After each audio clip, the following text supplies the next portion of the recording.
Ladies and gentlemen, welcome to the Eternal Optimist podcast with your host, Matt Drinkon. And let's face the facts here, team. I am not going to be a professional singer. That was my best attempt. And hopefully you're not going, trying to adjust the stereo right now, because that is really how I sound. Today, we're going to have some fun. A lot of fun, because we're going to work on something today with our guest, Mr. Chase Tolleson. And he is phenomenal. I'll tell you a little bit about Chase. He's a health and life optimization specialist who helps men reclaim their confidence and fitness from the inside out. He utilizes something called the enlistment method, and he helps men to clear the stories that hold them back. Chase is truly doing his part to create a world of men who live their goals and inspire others to do the same. So, as we get ready to have this conversation today, I just want to share with you in advance. I've been following Chase on social media for some time, and I am impressed by his discipline. He is someone that's incredibly fit, but also I'm impressed by the depth of his thinking, because when I see him speak on the social media, he is not just looking like some fit guy. He's a fit guy with a deep thought process, and he shares that all over his social media, and he shares it today. And I'm looking forward to seeing you on how you respond to this. So please, once you hear this, please feel free to reach out, rate, review, and share with me on any of my social media channels how you respond to this conversation, because there's some good stuff today. I'm looking forward to sharing with you. So team, without any further ado, I introduce you to Mr. Chase Tolleson. Enjoy.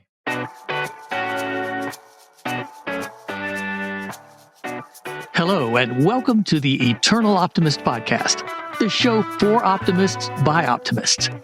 This is the show for people who see the good in the world and want to make a positive difference in the lives of their families and communities. Each week, you'll hear inspiring stories that will get you thinking bigger and playing more offense in life. With your host and high-performance coach, Matt Drinkon.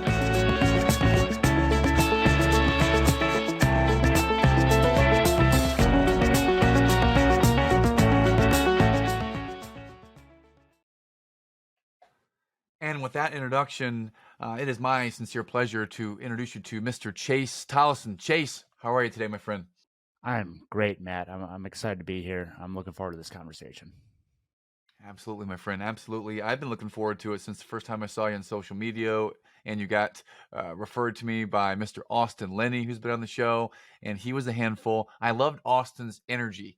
He was just bang, bang, bang, bang, bang, just going 100 miles an hour in every direction. I loved it because I'm the same way. Can you tell me what's something about Austin that makes you smile? It's that energy. And just when you think that he's going in so many different directions that like he's only in multiple different directions, all of a sudden everything else will just it'll happen. He's going in multiple different directions, and he makes all of those directions happen. He keeps them all in check. It's very cool. Yeah. He's like a master puppeteer, because now that I'm following him too on social media, I see his post, and it's like all these different places he's going. The themes are all congruent and concurrently running, and so impressed. So anyways, let's talk about you, and let's dive right into some challenges. I'd love to kind of walk back in time and look at what are some of the challenges that have helped to define who you are and how you've gotten to this place in your life, Chase. Thanks for asking. There's a multitude we could choose from. One of the first that I go to is when the Navy turned me down for a Navy SEAL contract. I had sold my car to pay for LASIK. I had been talking with recruiters for well over a year, and it was all on paper.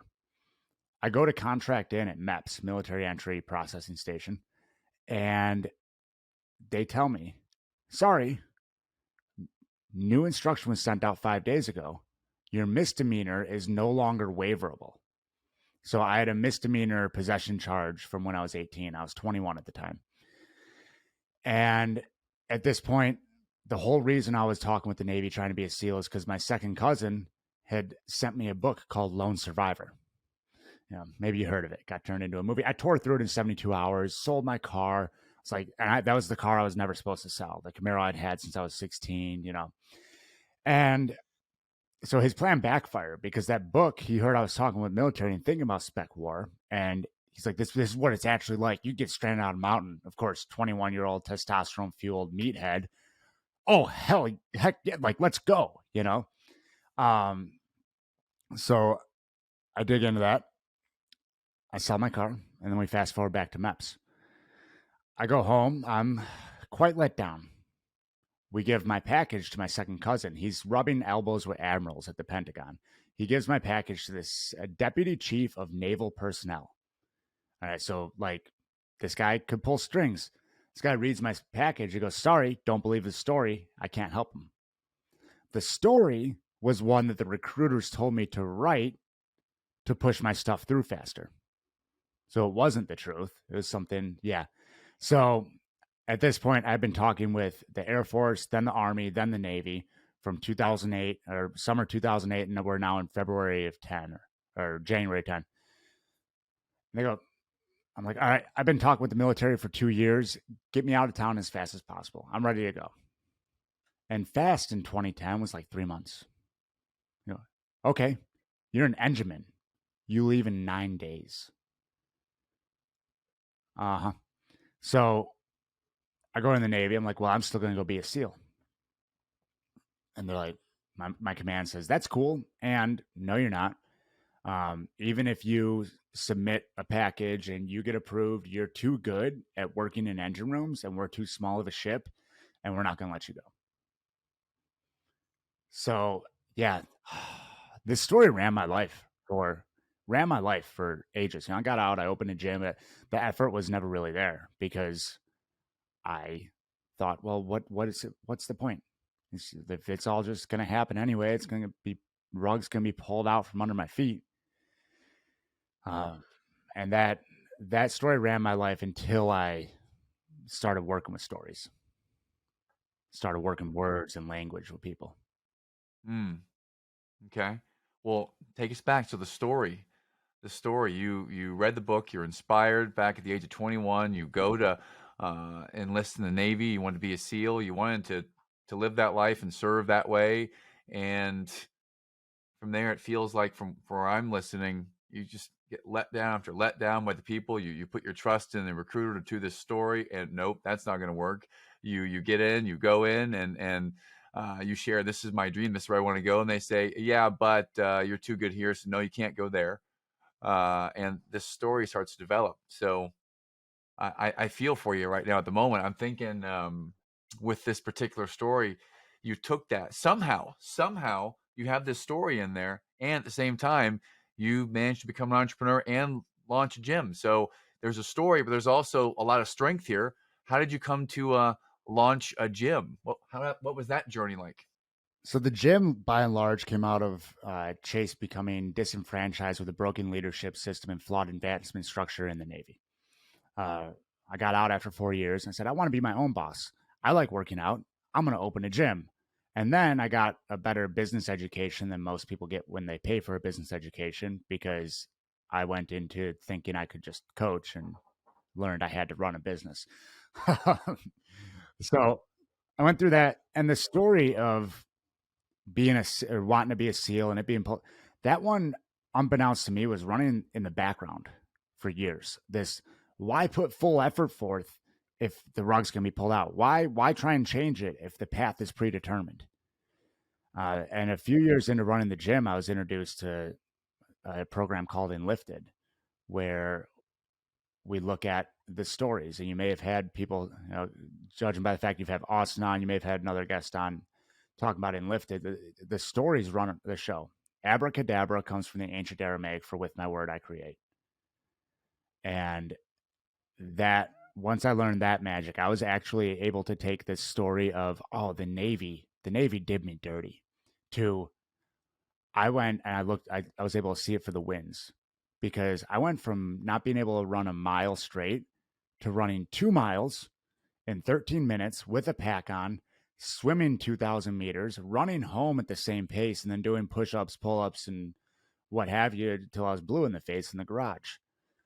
So instead of looking at that story and saying, man, the Navy really did me dirty, like, look at it and say that as far as what I could control in that situation, I did the thing. I love it. I love it. You took it from victim, or it happens to you, or there's a downside, and you took it to the offense, and this is what it did for me. And I love that. And let's keep going with that. So you did the gym, great education. Yep. I did the gym. I opened the gym because I wanted to change lives, right?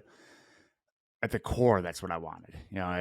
Tell me what a man is without fire in his eyes. That was going to be my slogan. I was like, okay, fitness at its finest. I'll make it about fitness.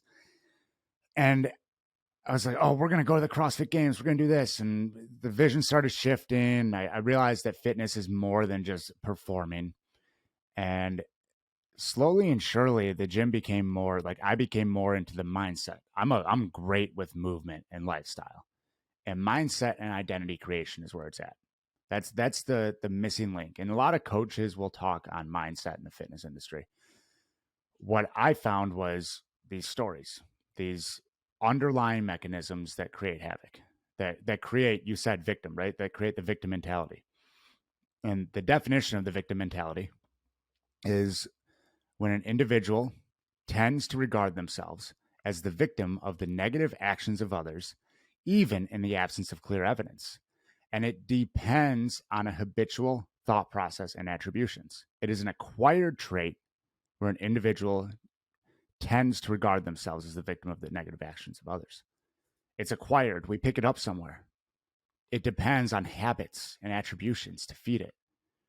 And once I learned about all of this and learned about the magic of language and how simple and practical mindset shifts can be, and to actually make them stick, I was like, oh, this is the samurai sword of personal development. And I started getting more into identity creation and coaching on a higher level than just fitness, if you will. It's still integral to any health journey, in my opinion.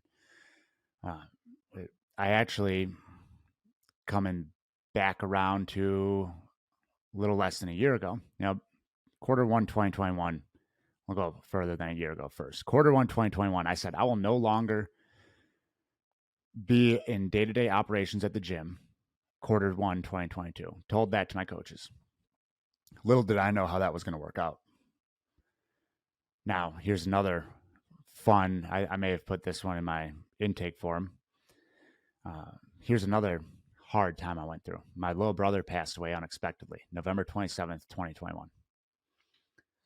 I was at the gym working out, and it was a Saturday. I got a call from my mom at 11:48 a.m. She goes, and we had been over there the night before. My brother and his wife had spent the night.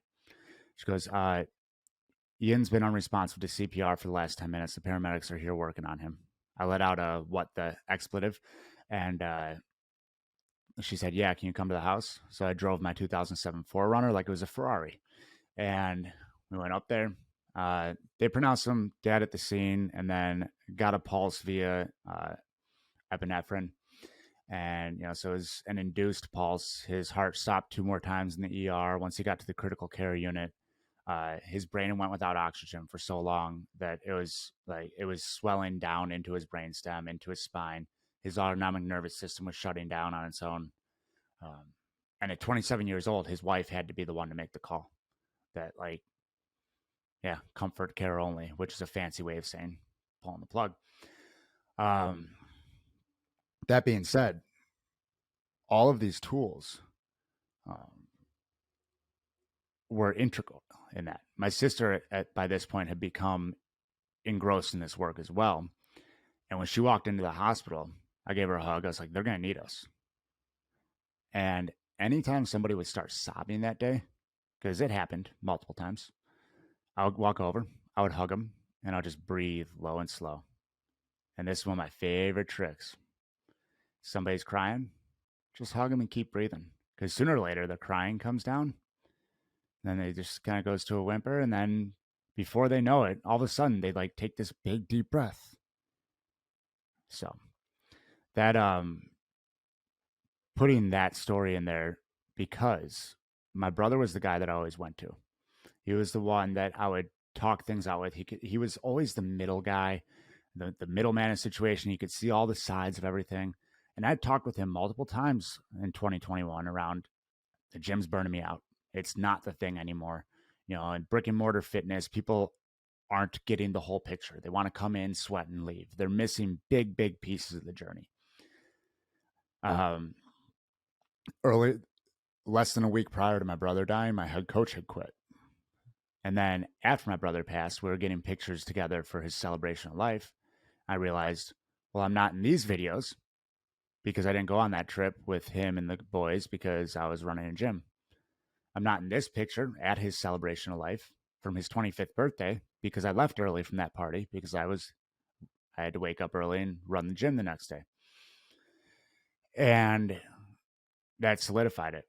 So I chewed on it, right, for most of December because some of his friends were still coming to my gym. His wife was still coming. Like I was thinking of them too. I was like, well, what if I shut this place down, this and that? And every one of them resounding, do what's best for you. So December 27th, I posted our members Facebook group and I said, hey, we're done at the end of the year in like 4 days. It's been a fun run. And that was the most freeing drive home I've ever had.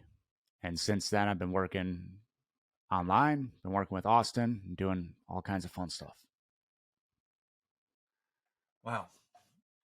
You started with, first of all, I'm so sorry to hear about your brother. It's got a tear in my eye because of one of the details you shared. You shared 11:48 a.m. You remember the exact time.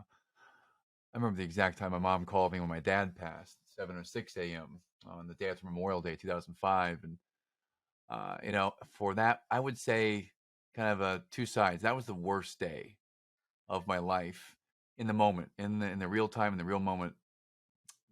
Incredibly, incredibly horrible day.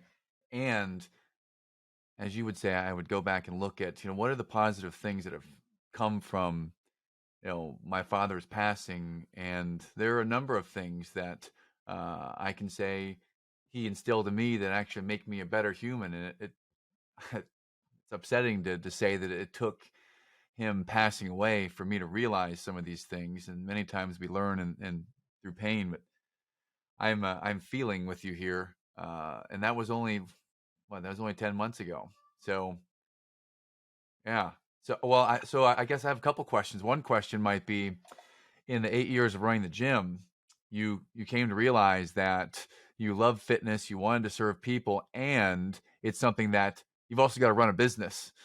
So I guess, what business lessons have you taken away from this, the running of the gym for 8 years? One of the biggest for me, because I'm an innovator, right? So give the market what they want. Over and over again with the gym, I saw something better and I changed something. And then right as people were getting used to that, I changed something else. Then right as people were getting used to that, I changed something else. And I did a relatively poor job communicating that those changes were coming. They would just show up.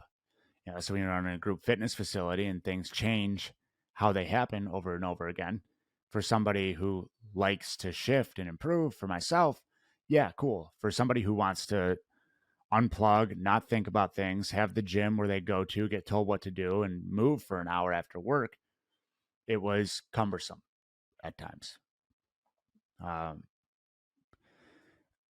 In fitness, specifically for business, it's having sales acumen is a requirement. It is by and large, and I'd imagine this carries over to other industries, having sales and marketing, if you are running a business, is massive. Because how are you going to, especially in a service-based industry, how are you going to bring new people in? You could be the best coach, the best trainer in the world. You could write the best fitness programs.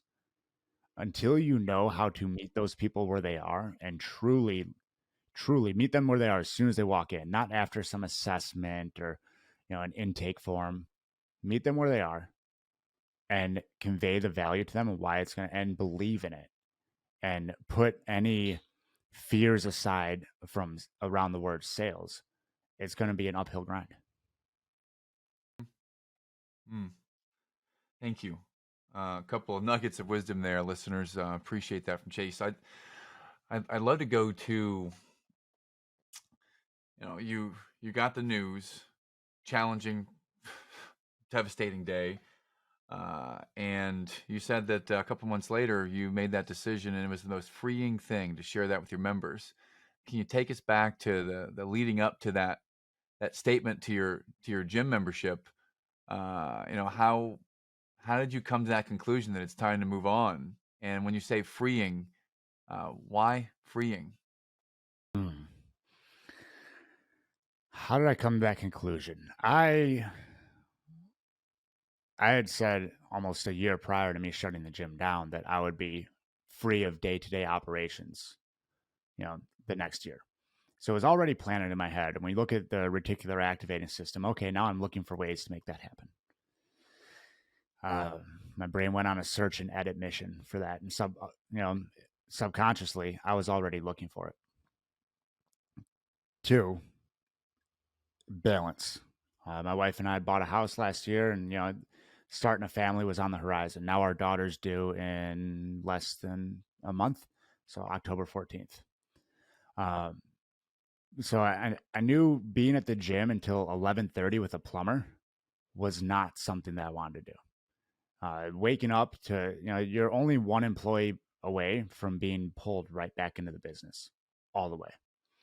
And running a brick and mortar business, especially in the fitness industry, the margins are so low compared to other industries, when you're running a group fitness facility, that it's the juice stopped being worth the squeeze for me.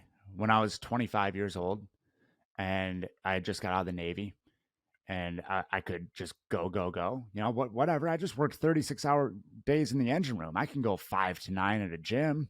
That's fine. It shifted.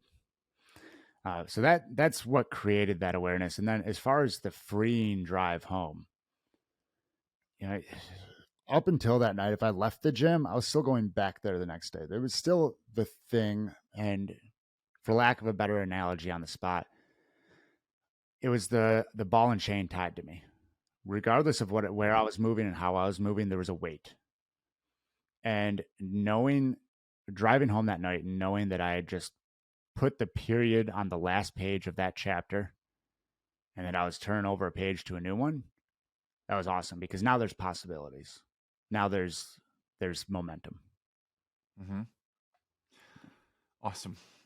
By the way, congratulations on expecting your first child. Thank you. And good luck. I'm ready for it. I made a post yesterday, and I'm gonna make weekly posts for the first month or two, and then monthly posts for the first year. And I'm gonna be super raw and honest about it, and here's how I'm maintaining as much of my health and fitness as possible. Can't wait to see that, because you're someone I admire and respect very highly for your fitness regimen. And I know that I felt that I had a pretty good fitness, at least a very strong mental fitness regimen going into our first child, and then the second and the third. And the thing that was the most challenging for me was the sleep. And it was super. I mean, here am I, a man saying this. Any ladies listening, we know it's challenging for us, but no, we know it's no idea what the sleep is for you. But my wife was very challenged with the sleep, and that made me challenged with the sleep, and my ability to fight that temptation, or the ability to stay disciplined. It waned over the course of the day because I was just so freaking tired. And we still survived and thrived in that time. I'm looking forward to seeing a true professional who is really at the top of the fitness totem pole, in my opinion. I'm looking forward to see how that goes, raw and real. And just know that whatever you do, there's no judgment on my end, because I think any parent's been there with the sleep stuff. So excited to see that. On that, there's just on that, for anybody that's going through that journey, it takes far less volume and intensity to maintain what you've built in the gym. So if you are going into a tumultuous season of life, like a lot of people will slip to a certain point and be like, oh, well, now I can slip further. Because chances are, regardless of how far you've and if I quoted it, I would be wrong because I can't remember exactly. And it is along the lines of it would almost be boring in the gym to only maintain your fitness level, regardless of where it is, at percentages of volume and intensity. So that's just a nugget for anybody who's going through heading into a busy season or something. It can be done with less work than you think, at least maintaining. I think translation, what I'm hearing in my lens is you don't have to go from like full on in the gym to nothing. You don't go from whatever you're doing right now to nothing and just take a break. You can lessen. Yep. And that's okay. Yeah. 100%. Mm-hmm. You made a comment earlier, and I'm curious what you may have meant by it. You said that you are going to be free within the next year, and then you said, I'm free to day-to-day operation the next year. And then you said your brain went on a search and edit mission. When you say search and edit mission, can you comment? What does that mean? Search and edit mission, Chase. I would love to. So, our reticular activating system, powerful filter in the brain. For anybody listening, the best analogy to go to is, what car do you drive? Like, Matt, what car do you drive? Chevy Tahoe. And when you bought that Tahoe, did you start noticing all the other Tahoes on the street? I did. Yeah, I did. That's our reticular activating system. It goes on a search and edit mission for our life. It will edit out everything else and edit in all of the Tahoes. So when I said by Q1 2022, I will be out of day-to-day operations for the gym, and I set that intention, my brain started going, okay, which solution are we using to get there? And that carries over. I mean, this is the crux of the work I do. The reticular activating system is programmed by the words we use and the stories we have. There was actually a study done in the 80s by, I'm blanking on the gentleman's name, he used an EEG. And he asked individuals to move their finger and tell him when they made the decision to move their finger and which one. Now, here's the thing. Up to 2 seconds prior on that EEG, he was seeing the brain light up that they had already made the decision, up to 2 seconds prior to them thinking they made the decision. Recently, there's been a group out of Berlin that used a functional MRI, and they're seeing an up to 7-second delay that our subconscious is making these decisions for us before we are even thinking that we're making the decision. So what does that say about our reticular activating system and the stories and language that run our subconscious? They're much more powerful than we think. So one of my favorite fallbacks is, for any goal to become permanent, there must be an underlying change in identity. And this is part of the power of a vision board, of affirmations, anything. And repetition is the mother of all skill. The more that we can reprogram that reticular activating system, and if it's been decades, let's go with, the where I lived and thrived for over a decade, fitness.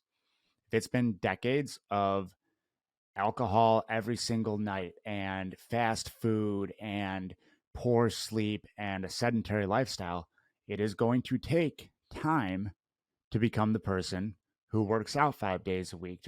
And guess what? Your subconscious will kick back if you try and do that all right at once, because it goes against the programming. Change a little bit of the programming at a time. Do what's most in line for you. And this, principles transcend paradigms, right? So this can be extrapolated far out of fitness. If we go to any self-development journey, business, whatever, one small step after the other, and implement it into your psyche, into your identity. And then that's how we reprogram our reticular activating system. How I do it is with stories. Oftentimes, the emotional body, the body keeps the score. And the emotional body is a real thing, the limbic system. And say, one of my favorite examples, because it shows how it can transcend different parts of life, was a girl in my gym. She said, "Hey, I need a Chase psychology session." And I was like, I don't think we can call it that because, like, licensing. And sure, we can work on your mindset. And we went in and she wanted to work on nutrition. She was snacking a lot at night. And right now she was about 30. So I go ahead and I'm like, all right, write out the story of how you snack. I have a 4-step process of we write it out, we read it out loud, we check in with the feels, we see what comes up. And after we see what comes up, what else does that emotion feel like? When's the earliest time you can remember feeling that? You know what we went to 2 or 3 layers deeper?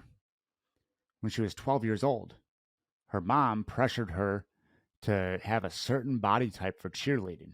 And that anxiety that she felt then was the same emotional trigger that was causing her to eat chocolate. So when we went through and we aired that story out and we actually, so what we do is we read it out, we air it out because a lot of people are hiding from this stuff. And Joseph Campbell said any emotion felt all the way through is bliss. So we go back in and we feel the whole story. And then from there, we take and whatever that story means about us or parts of that story, we flip the words. We take more ownership of it with more accurate language that gives us our power back and is more solid. And that's how we reprogram our reticular activating system to take that 2 to 7 second delay and make our subconscious work for us. I wonder when you became more aware of this enlifted method, when you started to work on your own search and edit missions, your own subconscious and your own story, Chase. I wonder, when did you first become aware and start to make the shift yourself? And how do you stay true to that or on top of that today? So, great question. I became aware originally before I became aware of actually working the stories. Core language upgrades / vocabulary. It's a course Mark England had out he had it out before 2017. I went through it in 2017. I've been through it 2 or 3 times before I had him on my Jim's podcast. And then from there, I went into Enlifted. I took to it really quickly because it made sense. Having the background I did, one, as a kid, my dad said, if you ever let anybody get to you, they've already won. And when you take apart, when you remove the projection side of the competitive win and lose nature of that, having that instilled in me that I am in control from a young age helped. And then being in the fitness industry and seeing that there was something more, there's something else to become the person who does the thing. When I found the Enlifted method, I was like, oh, this is it. How do I keep it in control right now? Right here. I have my magic book or my spell book, and inside of it, I have my magic wand. Your journal is your spell book, your pen is your magic wand. And it's like I said earlier, repetition is the mother of all skill. So the more that you can get out of your head and onto paper, the more clarity that you can seek from your stories. Wow. You just dropped a major knowledge bomb. Thank you. That was amazing. I have the journal over here, and I feel the identity already starting to shift because you just made something magical. That's like a trigger word for me. So thank you for that. When did you begin the journaling, and when did you start to create this spell book with the magic wand? Was it in 2017 or? That we're at 2022 now. I was journaling some in yes, actually I was journaling 2017, 2018. I started meditating then. And I had some good downloads there.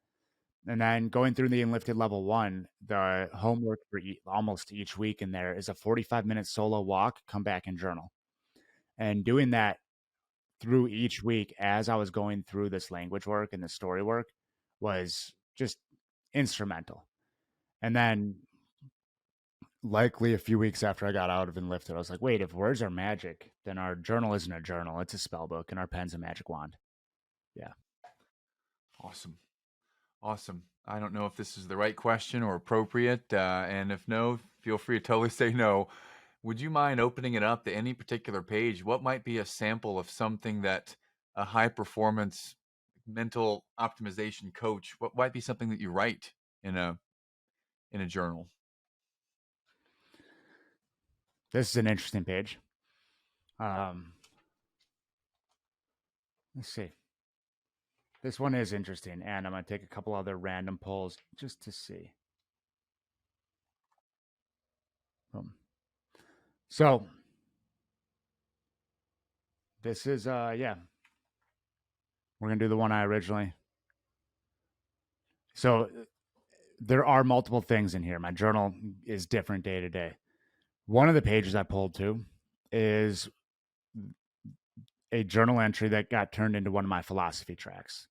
I have a 5-track album on Spotify.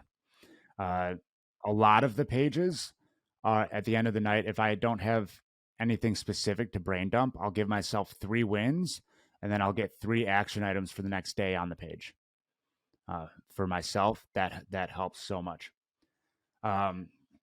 This first page I pulled to, though, is interesting. I was actually in Virginia at Mark England's lake house, and a couple of the guys were there. And I've been talking about when I went out there, it actually would have been the 8th anniversary of my gym. And I only realized it when I wrote 8/11 on the journal page. So what I flipped to was the 13th. Looking at 8/11, I have a story there about 8 years. But when I talked about 8, one of my buddies, Brooks, pulled out this card in Oracle deck he has, and 8 was balance. So I meditated one morning and wrote on balance. So bear with me, guys. This was a stream of consciousness and balance. The first picture that comes up is a high wire act, then a balance beam. Balance has an implication of a precarious act, one in which the slightest miscalculation may end in failure or death. However, the best high wire walkers and gymnasts make this look effortless. Was it always a pattern skill for them? No. And they continued learning how to balance, even when it was new. And their skills grow, or as their skills grow, they add complexity and nuance to their routines. They're able to slowly and surely balance more with the same rate of perceived exertion, if we will. Balance is a skill I am refining. I have come to see balance in my life as less of a pie chart and more of a plate where the main dish in the moment overtakes the center, with each of the other pieces filling out the edge around it, then around each other. If the piece in the center grows too big, the outermost will fall off. Ensure that anything pushed off is something that can be picked up again. Thank you. Wow. And so how often do you write in the journal? Let's start with that. How often do you write in your spell book? I aim to go every evening. I will do 3 wins and 3 action items for the next day. If there is something to write on, I let it flow stream of conscious. And then like yesterday, and full transparency, there's one that I've been sitting on. I was at a workshop in Austin back in March, and something came up in this group dream porting meditation, and I was like, oh, that's an interesting memory from longer ago than I thought I had memories. I was like, oh, I guess that was at the root of, that's where that anxious feeling around ADD came up. And that's the same anxious feeling I get if I don't take action on something. And finally, yesterday, I sat down and meditated for like 30 minutes, and then I wrote on that memory. So, I mean, even those of us that know the game, we procrastinate on it. We drag our feet on getting the ones. And it was fine. There was little emotional charge. Where I did get was some clarity around it. But yeah, to succinct answer for your question, every day with wins and action items, and then as I feel called for stream of conscious writing. Awesome. I'd love to kind of shift where we've been. We've been kind of in the weeds on the journaling and the spell book and the search and edit mission. So many great nuggets of wisdom. I'd love to go to what you're creating, where you're leading yourself and people in the future. Can you talk a little bit and paint a picture for us about what's next in the world in your mind, Chase? Thank you. So what I'm creating is always shifting, as I alluded to earlier. And that's part of the beauty of not having a brick and mortar is as each client comes in, it can shift. The Primal Man Pathway has been my brand for the last 2 years, my online brand. And it started as fitness for guys, and it still is lifestyle. That being said, most of the call today for our group call was spent around emotional intelligence, knowing your values well enough that if somebody falls off, were they a friend or were they just an acquaintance, and do you really want to chase that relationship? And the fact that men actually succeed at suicide far more, men actually commit suicide far more often than women. Women attempt more often. Men finish the job way, way too often. I mean, on average, men above 40 have 0.5 friends that can go to with something serious. That's a problem. And that doesn't mean that doesn't start with the community. It starts from within. And I draw this picture that's what I'm aiming to create with the Primal Man Pathway. Am I a fitness guy? Do I believe that movement and good food and sleep and getting outside are all integral? Yes. And to truly connect with anyone, we must first connect with ourselves. And connection is bred out of vulnerability. So if we go back to as within, so without, we got to be very vulnerable with ourselves first before we ever truly create connection out externally. And what I'm creating is I am leading men to be able to create themselves.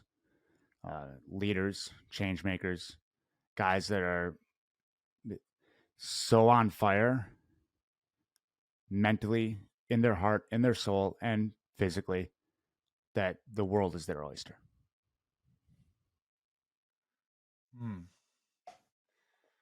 Well, I love the way you get me fired up just talking this way. So I like where you are. I'm curious. Let's say that I'm someone that I see you. I follow you on social media. I'm impressed by what I see. I want to be like that. I want to be able to have that emotional vulnerability. I want to be able to have that confidence, that certainty, have a stronger story. But I don't like what I see. I don't like something about myself. Where might be a place that I can start if I want to do more like that or be more like that? I'm just not sure where to start. What might you say to me? Go for a 45-minute walk without any devices, a slow walk, and see what comes up. I can throw out all kinds of answers, and often in the age of information, the answers are within. It comes back to the age old, at least age old for me by now. If you don't have 20 minutes to meditate for 60. Sit with yourself, because at the end of the day, I have some cool things to say. My guys are very attentive, and when I start talking, and a lot of the answers come from them. So if you're wondering where to start, look in the mirror. Get off YouTube, get off Google, stop with the information overload, and ask your heart what it wants.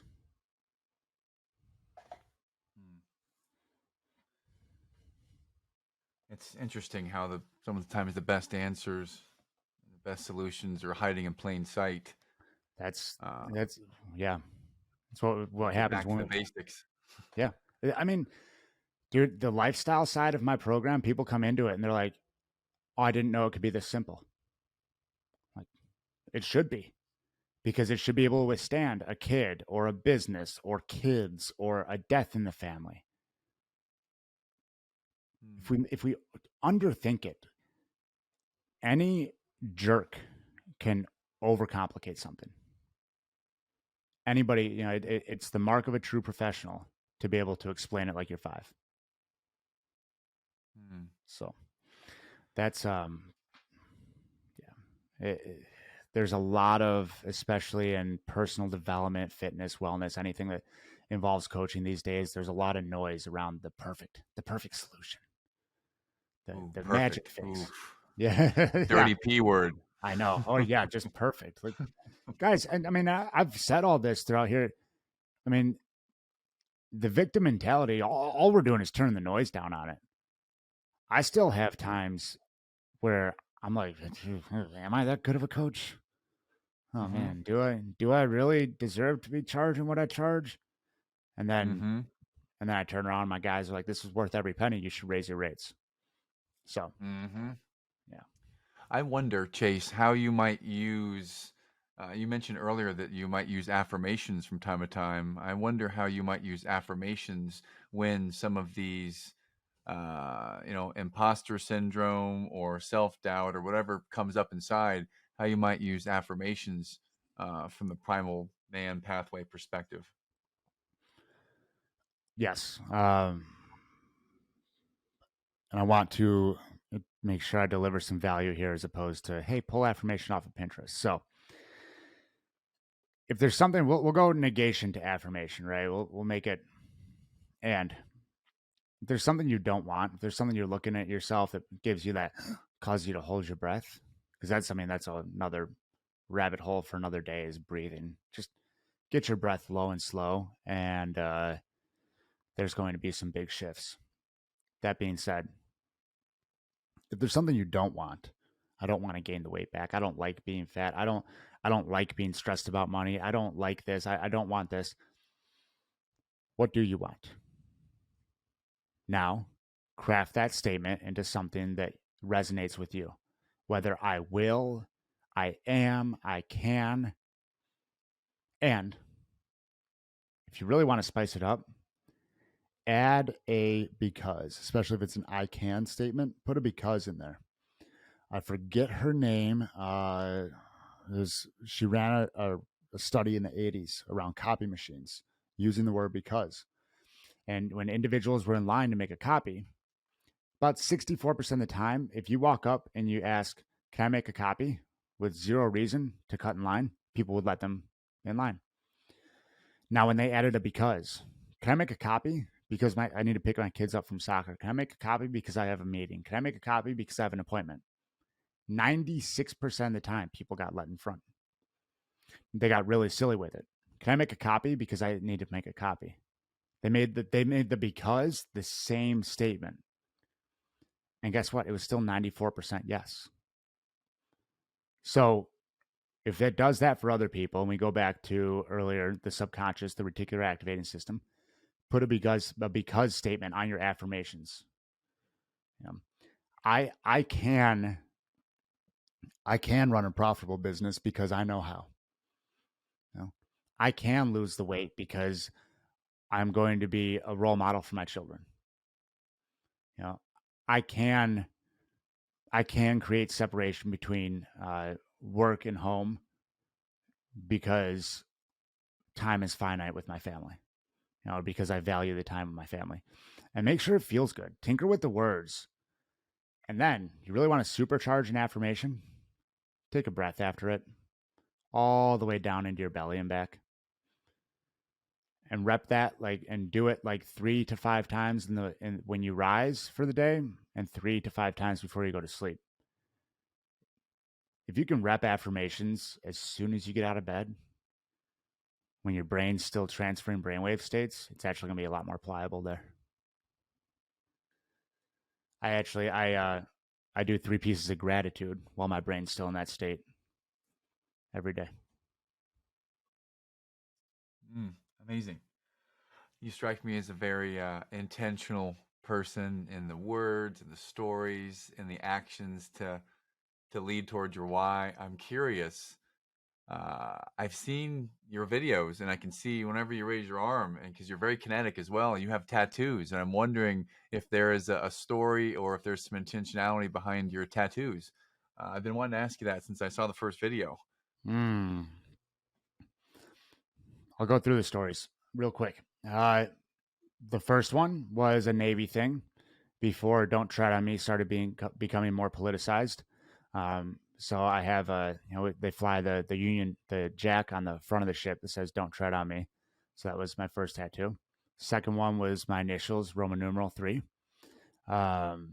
third one was a quote from the book Atlas Shrugged on my ribs. And it's something John Galt said. It's not that I don't suffer. It's that I know the unimportance of suffering.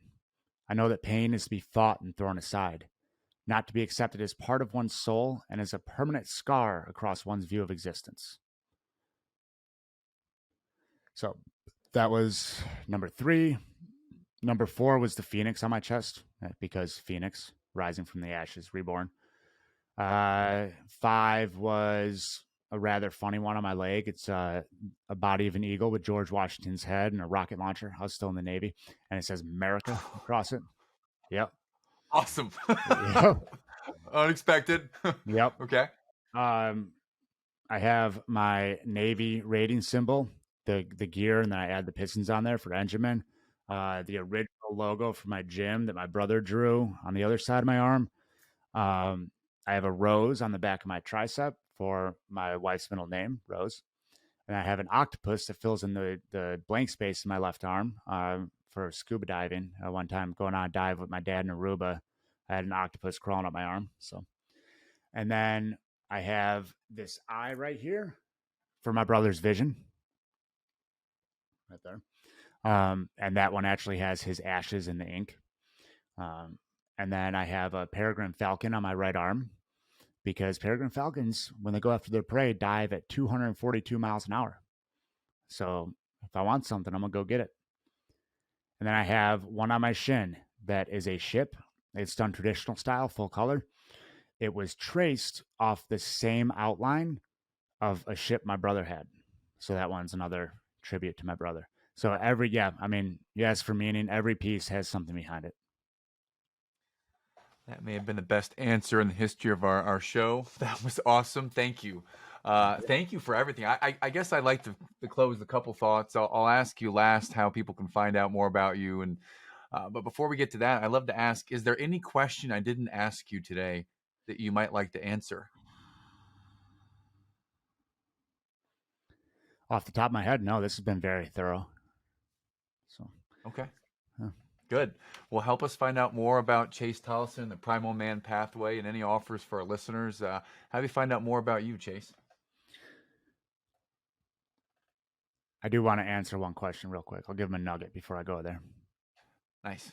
Because we glossed over the breath. If you're in breathing is paramount, and so many people's breath is trapped in their chest. So if you want to improve your life, words, language, stories, massive. Also, just as massive, arguably, breath. Breathe through your belly and back. And if you really want to try that one out, next time someone's talking, exhale for as long as possible while they're talking. Because the only difference between a conversation and an argument is not tone of voice. It's whether you've already decided what you're going to say before the other person's done speaking. So, that being said, where you can find me. Instagram is where I'm the most active, at coach_Chase_Tolleson. There's a link to my free Facebook group in there. I go live a couple times a week, drop more knowledge. I'll be going in depth in that group about my journey of carrying fitness into fatherhood. I'm also going to be doing more service level public posts about that. And then ChaseTolleson.com if you want to learn more or get any more information. Fantastic, brother. Appreciate you for coming on. Thank you for sharing the story and the challenges and how you're turning it to serve the world. So most appreciation, respect, my friend. Good luck on October 14th and everything else, my friend. Thank you, Matt. Today's episode sponsored by ice baths. What do you mean ice bath? You mean those crazy people that jump into ice? That bath? Yes, that's exactly what I'm talking about today. Have you ever taken an ice bath? It may not sound like the most appealing thing, but what it does do for your body is it helps to flush out toxins. It helps to train your mind to be able to deal with the only thing that's happening at that moment, which is cold. You want a higher level of self-discipline? Take an ice bath. You want to increase the circulation of blood flow in your body?